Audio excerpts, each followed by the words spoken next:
Thiruvananthapuram വഞ്ചിയൂരിൽ senior അഭിഭാഷകൻ മർദ്ദിച്ച സംഭവത്തിൽ നിയമ നടപടികളുമായി മുന്നോട്ടു പോകുമെന്ന് മർദ്ദനമേറ്റ അഭിഭാഷക.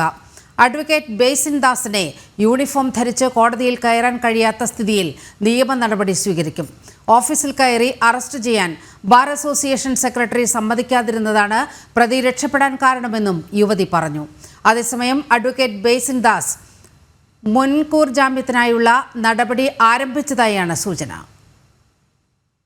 ബാർ കൗൺസിലിന് ഇന്നലെ തന്നെ എൻ്റെ പരാതി ഞാൻ മെയിൽ അയച്ചിട്ടുണ്ടായിരുന്നു.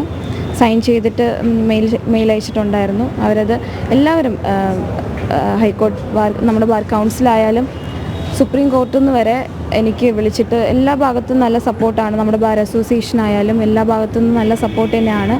ഇനി ബാർ അസോസിയേഷനിൽ പോകുന്നുണ്ട്. എൻ്റെ റിട്ടേൺ കംപ്ലയിൻറ്റ് ബാർ അസോസിയേഷനിൽ കൊടുക്കണം. അപ്പോൾ അതിന് വേണ്ടിയിട്ട് എന്തായാലും നിയമ നടപടിയായിട്ട് മുന്നോട്ട് പോകാൻ തന്നെയാണ് തീരുമാനം.